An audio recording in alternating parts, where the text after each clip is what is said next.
welcome to my series of MCU reviews, Kryptonians. That's right, it has already been 10 years of the MCU. Infinity War comes out in May. Well, actually, they just changed the date. It's supposed to be coming out in April, apparently. It's good they moved it up a week, I guess, because I guess they just wanted to crush Rampage's dreams. It's been 10 years, and I decided, why not go back and review all the other phases of the MCU? Since it's the 10-year anniversary, I want to go back and review the MCU from the beginning. And in the beginning, we had Iron Man. In the beginning, back in 2008, we had Robert Downey Jr. cast as Iron Man. We had the movie directed by Jon Favreau, I believe, who also plays Happy, his best friend in the movies. And we had a bunch of uncertainty, because nobody was really sure how this shared universe thing was going to happen. Guess what? 10 years later, now every franchise in the world is trying to create a shared universe because the MCU has been so goddamn successful. It wasn't all of that when it first came out in 2008. It was kind of a self-contained thing. It was a story about Iron Man. And you guys know who Iron Man is, don't you? Don't you? Right? You guys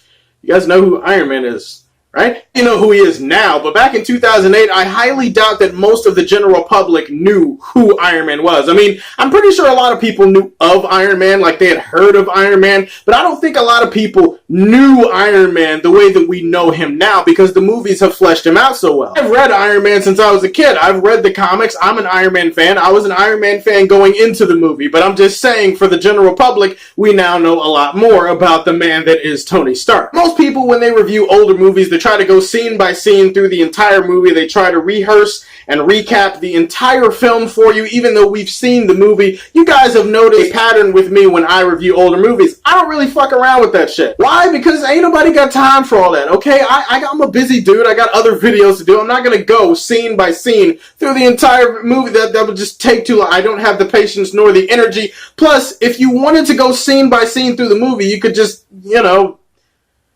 watch the damn movie. Instead, I'm just going to highlight some things that I loved, some things that I didn't like. I'm going to spoil the shit out of it, obviously. In the end, I'm just going to give you my overall thoughts on why Iron Man is an awesome movie and one of the best MCU films to date. That's right. I think it's actually the best film of Phase 1. In Iron Man, we have a billionaire douchebag played by Robert Downey Jr. Let's get this out of the way.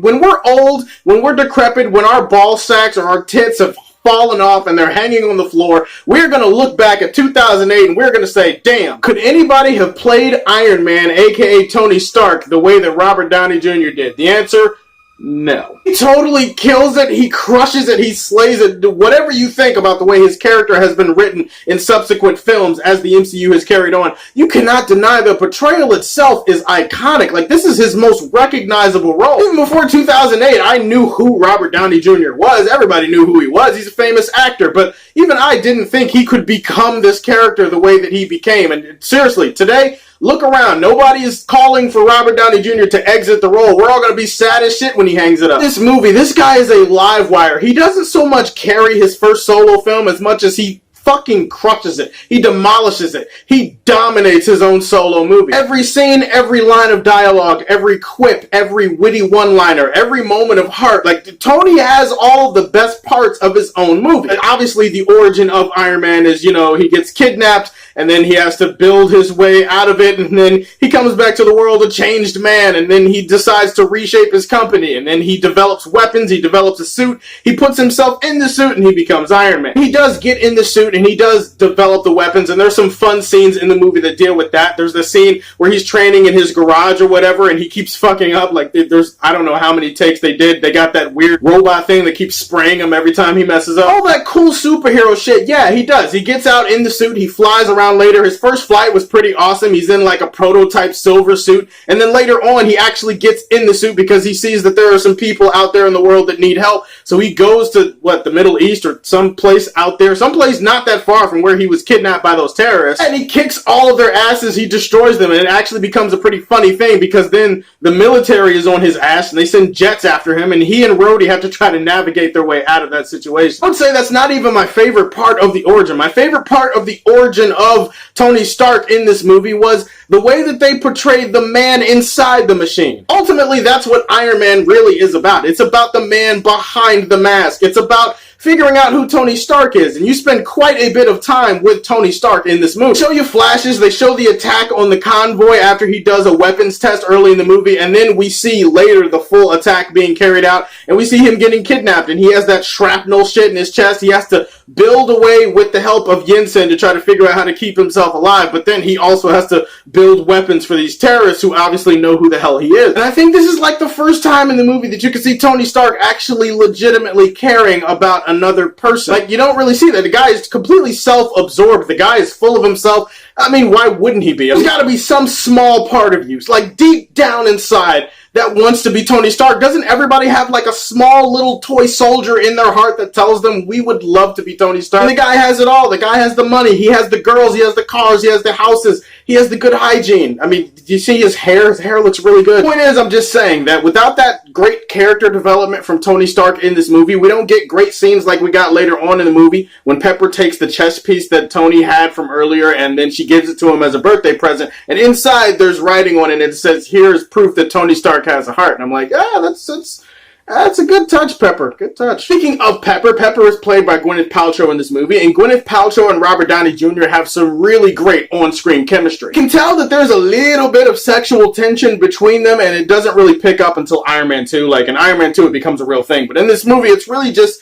tension, just sexual tension between them a couple times. This is none more apparent than at the party scene in the movie when Gwyneth Paltrow is wearing this really sexy dress and she's kind of nervous and Tony is kind of sort of flirting with her. Another thing I can say about Gwyneth Paltrow in this movie is that as Pepper, she's really capable and she does a great job at throwing some god tier shade. Another great scene in this movie where after Tony has sex with some reporter that's been giving him an issue, she wakes up, Tony is gone and she's wearing nothing but his shirt. And so Pepper comes to her and she's like, hey, well, we've got your clothes are ironed, there's a car waiting to take you away. Is there anything else you need? The reporter could have handled this graciously, but instead the reporter is trying to be a bitch to save face. And she's like, yeah, well, after all these years, Pepper, Tony is still ordering you around and telling you what to do. And Pepper takes it all in stride and she's like, I do whatever Tony Stark asks me to do, including occasionally taking out the trash. Will that be all? Bitch.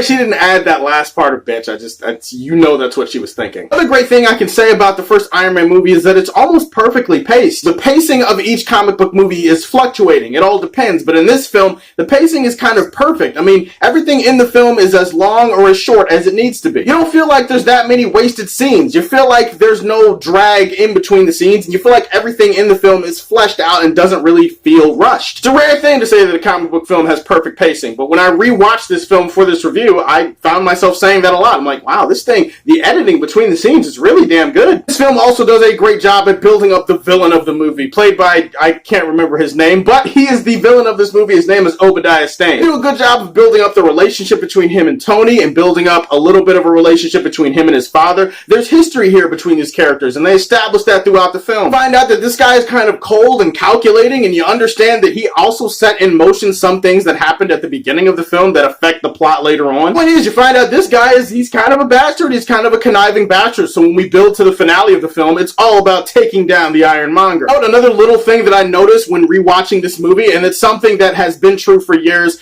that most people don't really have a response to me when I say this. But seriously, guys, Pepper did not need to be there at the end. She didn't. She just didn't need to be there in the finale. Anybody like, no, you didn't watch the film, you didn't pay attention. I'm like, I rewatched the film. I have it on Blu-ray, bitch. How you gonna tell me I didn't watch it? It's not a huge thing, really. It's a nitpick. It doesn't even really matter. It's kind of a funny nitpick, but it is something where I'm kind of like, Pepper did not really need to be there. The whole point of the finale is that S.H.I.E.L.D. is trying to get inside this Stark building so that they can find Obadiah and lock him up. Pepper decides to go with them because she has a key card that'll allow them to get into certain sections of the building, I guess, but really she could have just given them the key card and let them do it. Or she could have given them blueprints and schematics for the building and allowed them to figure it out on their own. Or she could have just talked them through it after giving them her key card. She did not have to physically be there. Key card was kind of worthless anyway. Like, they didn't even end up using it. They had to blow a door open because her key card wouldn't work. So really, Pepper's only there because she has to save Tony in the finale. And now it all makes sense. Another side note, if you pay attention to the finales in Iron Man solo films, he almost always needs help to beat his villains. Have you guys noticed that? It's just a weird thing. When we get to the finale, some of the issues with this film, and some of my only issues with this film, start rearing their head, and a lot of them have to do with Obadiah Stane and his build-up and his transition between being Obadiah Stane and then turning into the Ironmonger, and then some of the writing and the acting in the third act kind of takes me out of the movie. They build up Obadiah Stane to be a certain thing for most of the film, and then towards the third act, he changes, and it's a very abrupt, jarring, and not really well-handled change, at least in my opinion. He's the business end of the company. He's not a guy who's portrayed in the movie as being technologically sound, so it's kind of weird when he all of a sudden becomes the Ironmonger and he can operate the suit and he knows how to use all the weapons and he knows how to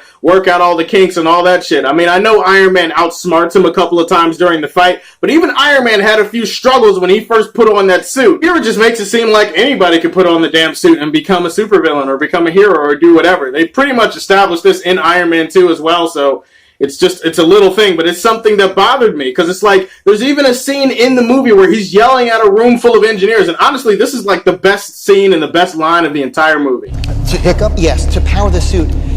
So the technology actually doesn't exist. So it's Wait, the technology? William, here is the technology. I've asked you to simply make it smaller. Okay, sir, that's what we're trying to do, but honestly, it's impossible. Tony Stark was able to build this in a cave! With a box of scraps! Well, I'm sorry. I'm not Tony Stark. Yeah, he's yelling at a group of engineers about how they can't get the technology to work, and then he's kind of, I'm Ironmonger and I know how to do all this technology bullshit. It feels like a weird contradiction of character. Then we get to the acting in the finale during the third act, which is, And the actor does a fine job for most of the movie, but there's no denying in that third act, he kind of goes a little bit over the top. He starts becoming kind of cartoonish. So ironic, Tony! Trying to rid the world of weapons, you gave it its best one! Nah, nah, nah, nah, nah. Okay, he didn't actually do that last part, but you understand what I'm saying. He kind of became a little bit over the top for me. Then we get to the end of the movie, and Agent Coulson shows up, who helped with everything, I guess, and helped cover it up, and then he's kind of like, yeah, just call a shield. And I'm kind of like, this is a weird thing, because for most of the movie, Agent Coulson is struggling to figure out a way to shorten their shield's long name. Like, they have a really long official name. He's trying to shorten it. He doesn't really know how to do it for most of the movie. But this is kind of weird, because shield has been around for a very long time, and they have shown in future Marvel movies that in the past, they have no problem calling it shield. So I'm not really sure why Agent Coulson is struggling so much calling it shield here, but it's okay. Let's not worry about that. Iron Man, I think, is the best film in Phase 1. It's really, really good. It's got a really good blend of humor and heart. It's got an okay-ish villain until the end. Warts and all, I gotta say that Iron Man is definitely Superman Prime, and that's what I'm gonna give it. So, guys, what did you think of the first Iron Man movie? Is it one of your favorites in the MCU? Let me know in the comment section down below. Subscribe to the Superfan Show, and as always, if you like what you see, tell me how you feel, and stay tuned to hear more from the Man of Steel. Peace.